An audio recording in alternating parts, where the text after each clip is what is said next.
The bank called on a Tuesday. Dale Mercer had $214 left in his checking account, and the note on the Farmall was due in 11 days. He sat at the kitchen table for a long time. The coffee in his mug went cold. Outside the window, the tractor just sat there in the field. Red paint gone orange with rust, front axle tilted, not running. Nobody wanted it. He'd tried to sell it 3 times already. Dale Mercer was 41 years old. He farmed 320 acres of corn and soybeans in central Illinois, about 12 miles south of Shelbyville. He was a stubborn man. Not mean, not loud, just the kind of man who did not quit easy. That trait had served him well for a long time. In the spring of 1983, it was the only thing he had left. The tractor in question was a 1958 Farmall 450. International Harvester built that model in Louisville, Kentucky. It put out around 48 horsepower on the belt, ran on gasoline or LP gas, and weighed about 6,200 pounds. In good shape, a clean one might fetch $2,400, maybe $2,800 at a farm auction in 1983. The one Dale owned was not in good shape. He had bought it for $850 in 1971 from an older farmer named Ernie Packard, who was retiring. Even then it smoked. Even then the front end wobbled. Dale had used it for light work, moving hay bales, pulling a grain wagon, and kept his bigger John Deere 4430 for the field work. The Farmall had been parked in the east field for going on 3 years when the bank started calling. Dale needed $1,800. That was the exact number. The bank, First Central Agricultural Lending in Decatur, was willing to roll his operating note over for another season if he could show $1,800 in good faith by March 15th. Otherwise, they would begin proceedings on the 180 acres he had mortgaged back in 1978. He'd bought that ground at $2,100 an acre. Now it was worth maybe $900 if he was lucky. Land prices had crashed hard since 1981. Everybody knew it. Nobody felt it the same way Dale did at that table. He pushed the cold coffee aside. He walked outside. The morning air still had frost in it. His boots crunched on the dead grass as he walked out to the Farmall. The tractor looked worse up close. The exhaust pipe had rusted through at the manifold. The front tires were cracked, not flat, just old and dried out, with checking in the rubber. The seat was torn, the stuffing gone grey and stiff. Someone had spray-painted a number on the hood a long time ago, some auction tag. The hood itself was dented on the right side, like something had hit it. Dale couldn't even remember what. He listed it in the Shelby County Shopper for $1,400. The phone didn't ring once. He dropped it to $1,100. A man named Vogel drove out from Findlay to look at it. He poked at the rust. He tried the starter. Nothing. Battery was dead. He shook his head and offered $400. Dale said no. Vogel drove away. That was February, 2 weeks before the bank's deadline. His wife, Carol, worked the counter at a grain elevator in town. She brought home $180 every 2 weeks. They had one son, Tommy, who was 17 and played basketball. Tommy didn't know how bad it was. Dale and Carol had agreed not to tell him until after the season ended. The boys' team had a shot at sectionals. Some things could wait. Carol came home that Tuesday evening and found Dale in the barn with a flashlight, leaning over the Farmall's engine. She didn't say anything at first. She set her purse on the workbench and stood beside him. "What are you looking for?" she asked. "I don't know yet," Dale said. "Something. Supper's in 20 minutes. He nodded, but he didn't move. The Discovery, winter 1983. Here is what Dale knew about that engine. It was a C264 cubic inch 4-cylinder. International Harvester had made that motor from 1954 to 1958, a run of just 4 years. It was a torquey, low-revving motor that farmers either loved or ignored. It made its power down low, around 1,400 RPM. For pulling, it was fine. For speed, it was not. Dale had taken a small engines course at Shelbyville High back in 1959. He hadn't thought about that class in 20 years. That night, he thought about it. He wiped his hands on a rag and went inside for supper. Over the next 3 days, working in the evenings after Carol went to bed, Dale pulled the Farmall's hood. He drained the oil. It came out thick and black, almost like tar. He pulled the valve cover. 2 of the 4 rocker arms were dry, not broken, just dry. Somebody had let this engine run with very little oil for a long time. That was the smoking. That was the hard starting. He understood it now. He drove to Shelbyville on Saturday morning and went to the farm and fleet on Highway 16. He bought 2 quarts of engine flush, a set of valve cover gaskets, and a can of penetrating oil. Total cost, $18.40. He also bought a new battery, $47 at Napa, and a set of points and condenser for the distributor. Total spent, $65.40. He had $148.60 left. He worked all day Saturday and through the morning on Sunday. He flushed the engine twice. He cleaned and re-gapped the spark plugs. He repacked the front wheel bearings with grease from a red and yellow tube. He adjusted the valves. The 450 spec called for 0.014 inches intake, 0.019 exhaust on the non-pressurized side. He was guessing from memory. He was close. Sunday afternoon, he jumped the new battery with cables from his truck, turned the key, and the Farmall started. It did not start clean. It smoked. It rattled a little at the top end, but it ran. It settled into a rough idle. He let it warm up for 20 minutes. The smoke thinned, not gone, but better. He checked the oil pressure with a mechanical gauge he borrowed from his neighbor, Ray Stull. The needle moved to 35 pounds per square inch within 90 seconds. Reasonable. Not great, but reasonable for a tired old motor. He drove it around the field. First gear, second gear. The front end tracked straight. The transmission shifted without grinding. He called Ray Stull over to look at it. Ray was 63, had farmed his whole life, and had an opinion about everything. He walked around the tractor twice. He sat in the seat. He revved it up and let it settle. "Still smokes a little," Ray said. "I know. Front tire on the left is checking bad." "I know that too." Ray got down and looked at the serial number plate on the dash. He stood up slowly, rubbing his lower back the way old farmers do.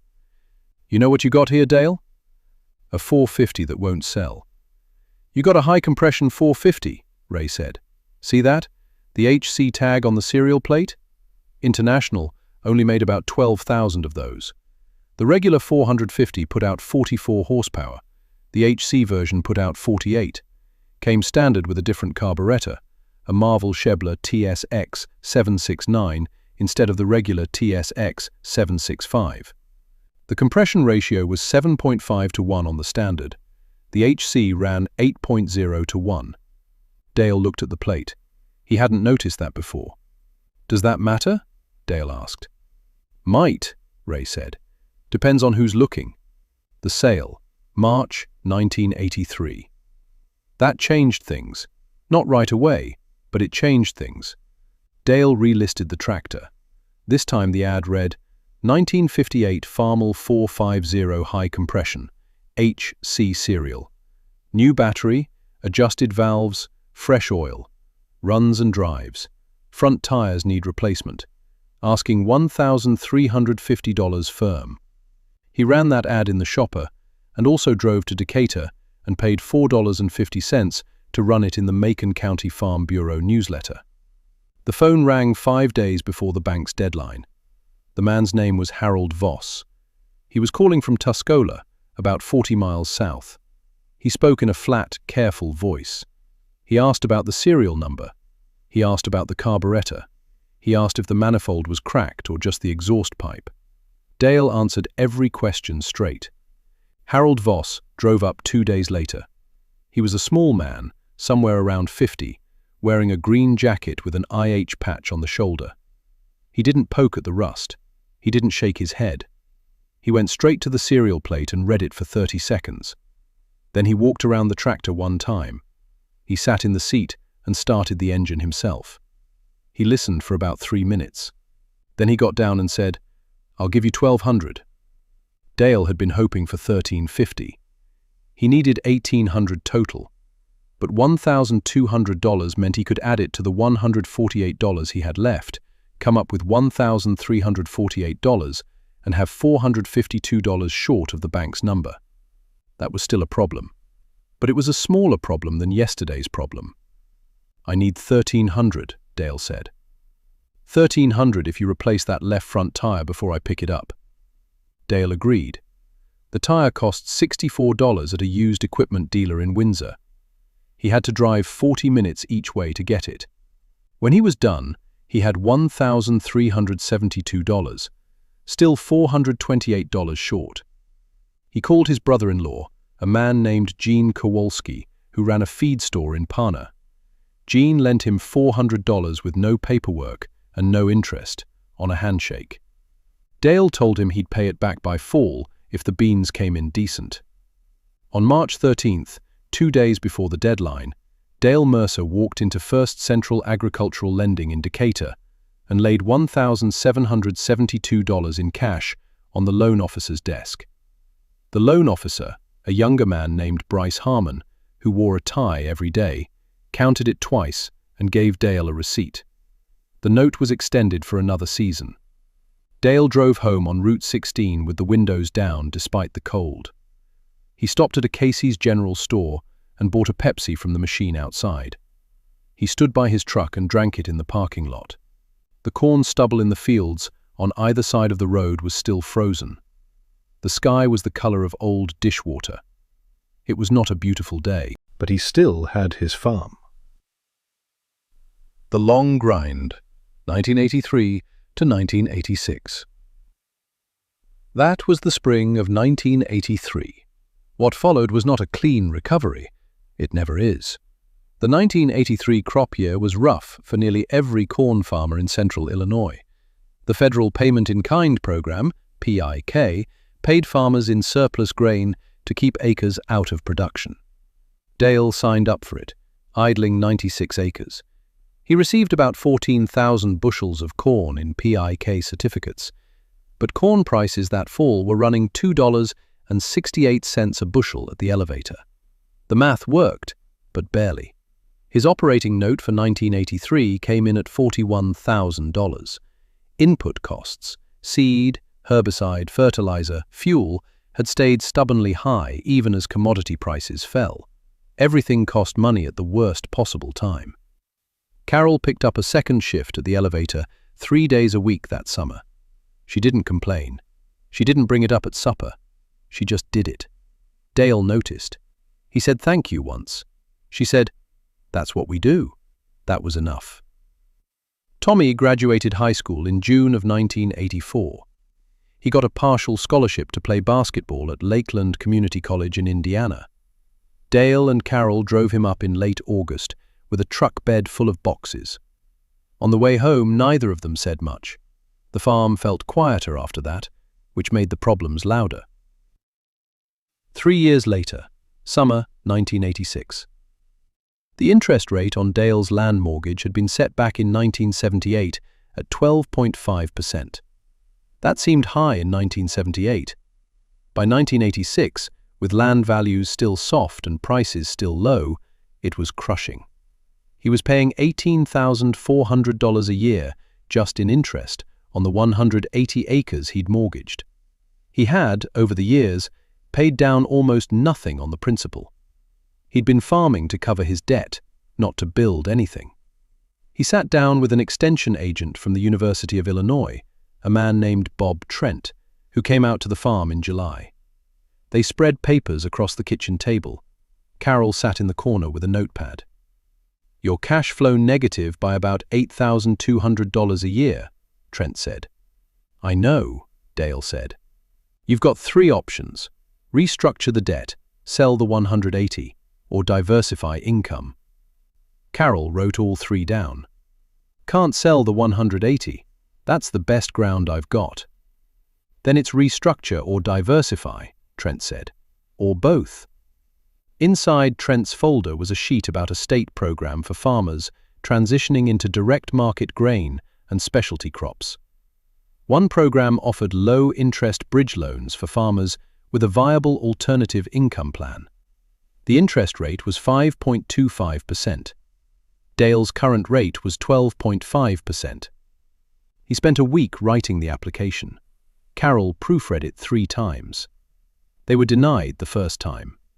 The letter said his debt-to-asset ratio was too high. Trent helped him refile with a stronger 5-year projection. The second application sat for 60 days. In that time, Dale had 2 more polite, nowhere conversations with the bank about the land note. The second application was approved in November of 1986. The bridge loan covered $62,000 at 5.25% for 7 years. He used $41,000 to retire the 12.5% land mortgage and restructure it under the new terms. He used the remaining $21,000 to purchase 48 additional acres from Ray Stull, who was finally retiring, at $780 an acre. The day Dale signed the papers, he and Carol ate dinner at a steakhouse in Shelbyville called Hank's. The ribeyes cost $9.75 each. He had not eaten at a restaurant since Tommy's graduation dinner more than 2 years before. "Are we okay?" Carol asked. "We're better," Dale said. "Better's the best I can do right now." She reached across the table and squeezed his hand once. Then they ate. A second income, 1988 to 1989. Dale added hogs to the operation in 1988. He bought a used confinement building, 24 feet by 96 feet, out of a bankruptcy sale in Moultrie County for $6,800. He and a neighbor's boy named Seth Kruger spent 3 weekends fixing it up. He started with 48 feeder pigs at $38 a head, bought near Arthur. He fed them on corn he grew himself, a direct use of his grain that added value before it left the farm. Hog prices in late 1988 were running around $46 per hundredweight live. Not a fat margin, but a second income stream. That mattered. It also meant more work. He was up at 5:30 every morning. Feed, water, check for sick animals, repair fences, clean the pit. He lost 6 hogs to a respiratory illness in February of 1989, a $228 loss. He lost 4 more in the spring when a fan seized and the building overheated. He put in a second fan and a temperature alarm after that.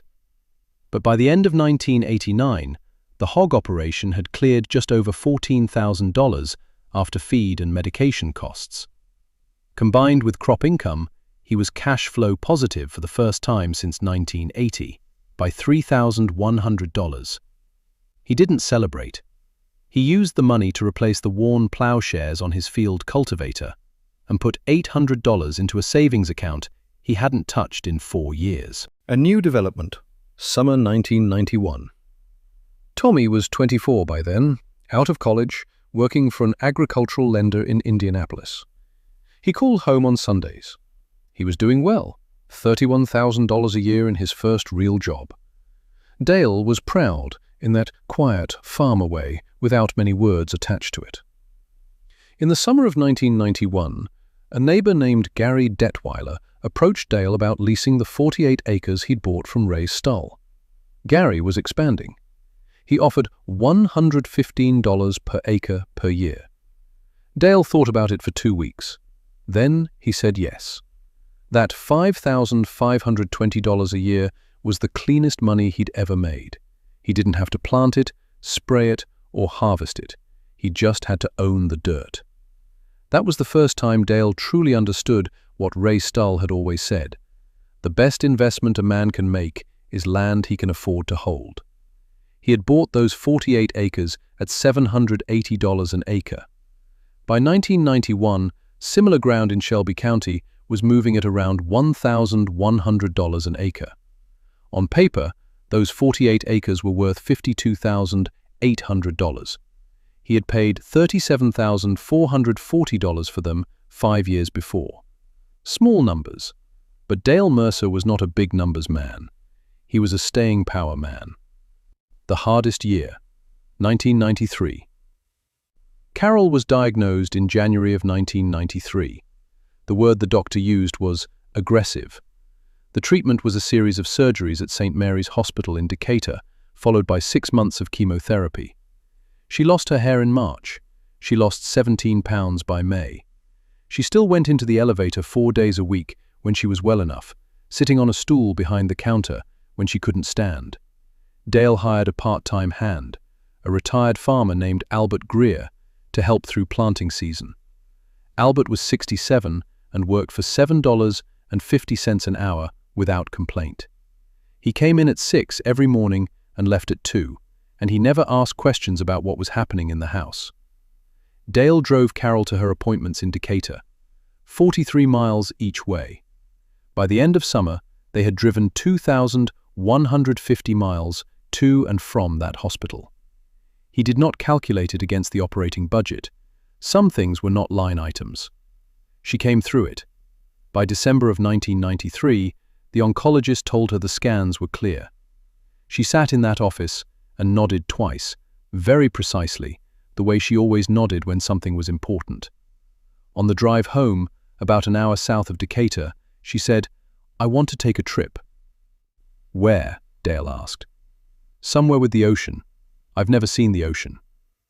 They went in April of 1994. Virginia Beach. 5 days. Dale had not taken a vacation in 14 years. They walked on the sand in the mornings. The water was cold and grey-green. Carol put her feet in up to her ankles and stood there watching the waves. She looked at the water for a long time.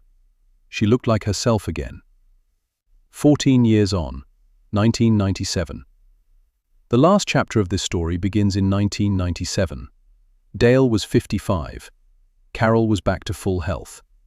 Tommy had moved back to Illinois, not to the farm, but to Springfield, where he processed loans for the same kinds of farmers his father had once been. The 320-acre farm had changed. The old hog confinement building had been expanded to a 24 by 180-foot layout, with 140 hogs on a continuous cycle. The 48-acre lease with Gary Detweiler had paid Dale $66,240 in lease payments over 12 years. The 180-acre land mortgage had been paid off entirely in 1995, 2 years early, when a strong crop year and rising hog prices gave Dale a $22,000 surplus he put directly on the principal. He owned all 368 acres, free and clear. No note, no operating loan. He had a $45,000 line of credit he had not touched in 3 years. In the spring of 1997, land prices in Shelby County were moving toward $1,600 an acre.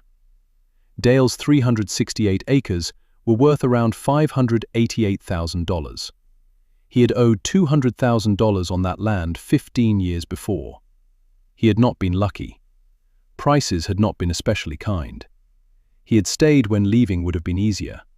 That was the whole of it. That year he contracted 40 acres with a specialty grain processor in Champaign.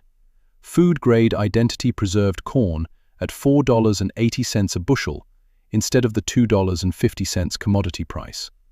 His first specialty harvest check that fall was $15,200 on 40 acres, compared to the $8,000 those same acres would have earned at the elevator. The difference was $7,200. Not life-changing, meaningful. The final scene. November 1997. He sat at the kitchen table that November with the check in front of him. It was the same table where he'd sat in 1983 with the $214 and the cold coffee. Carol was in the living room watching the evening news. The kitchen light buzzed very softly above him. Outside it was dark, the fields were bare, and the east field where the Farmall had sat was just smooth, dark ground now, covered in corn stubble and waiting for spring. He thought about Harold Voss and the $1,300. He thought about Gene Kowalski's $400 handshake. He thought about Ray Stull reading the cereal plate and saying, "You know what you got here?" He had not known what he had. That was the thing. He had walked past that tractor for 3 years and seen junk, a dead machine, a problem. Harold Voss had driven 40 miles and seen something worth driving for. The difference between them had not been money, it had been attention. Voss had looked closer than most people were willing to look. Dale had learned to do that. Slowly, expensively, over 20 years of close calls and borrowed money and sick hogs and cold mornings, he had learned to look closer. At the soil, at the numbers, at the people walking away from something before they'd really looked at what they had. He picked up the check. He folded it once and put it in his shirt pocket. April 1998. The following spring, Dale drove out to the East Field on a Sunday morning to check ground temperature before planting. He stepped out of his truck into cold air. The earth was just starting to give. He crouched down and pressed 2 fingers into the dirt. 46 degrees. Not quite ready. Another week. He stood up and looked down the length of the field. 800 feet from the edge to the wood line. 368 acres of ground that belonged to him and nobody else. No bank had a claim on it. The title was clean. A red-tailed hawk was circling low over the north end of the field, riding a thermal, barely moving its wings. The sky was the pale blue of early morning, before the sun gets all the way up. A few stubble rows were still visible, straight lines running toward the tree line. Dale stood there for a few minutes, just stood there. The hawk made one more slow circle and then drifted south toward the wood line and was gone. He got back in the truck, turned the heat on low, and drove toward the road. There was planting to do in about a week. The ground was nearly ready.